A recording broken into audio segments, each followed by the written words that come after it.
Ragazzi, In Italia si lamentano che in Sicilia è tutto magna magna. Vero è, però un turista che viene qua, la Sicilia non se la scorda più, se la porta dentro. Qualunque città visita, lui se la ricorderà per sempre. Si ricorderà di Bronte il pistacchio, di Cerda i carciofi, di Piane i cannoli, di Ribera le arance, di Bivona le pesche, di Modica il cioccolato, dei Nebrodi il suino, di Avola il nero d'avola, di Pachino il pomodorino. Insomma, quando vieni in Sicilia poi non te la porti nel cuore, da poi tenta la panza. Poi torna in Sicilia e dice "Guarda, in Sicilia è tutto magna magna". Allora facciamo così: se venite qua in Sicilia non mangiate prodotti locali, andate a mangiare uno di quei panini in quelle catene di fast food di cui non faremo il nome per non prendere querele, ma che chiameremo Mac Schifeo.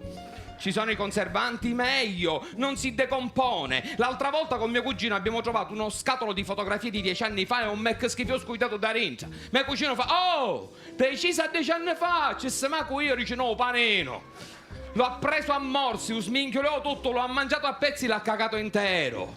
Siamo arrivati al punto che noi buttiamo le arance e mangiamo questi frutti strani che arrivano dall'estero, tipo il cacomela. Ma so che è sto cacomela? Neanche i fruttivendoli sanno che cos'è. L'altra volta uno sbaglio, ho scritto lo contrario. Me la cachi.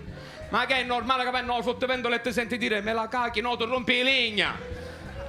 Buttiamo i limoni e ci mangiamo l'avocado. Mezzo tu c'ho 20 anni di carriera e ci sei tu. Ma tu l'hai assaggiato mai un avocado? Dice no, ma ci spota un la faccio il giudice. È per questo che io sostengo che Palermo è una città da sballo. Potrà avere i suoi problemi, ma Palermo è una città da sballo.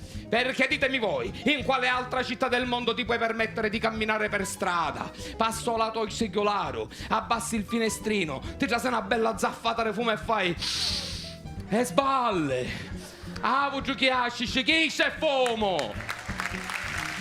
Allora, mi voglio rivolgere a tutti i siciliani che pur vivendo in Sicilia, potendo mangiare bene, vanno a mangiare porcherie a destra, a sinistra, al Mac Schifio. È un peccato.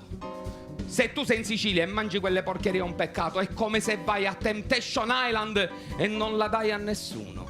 Ma allora che cabasi se ci sa fare?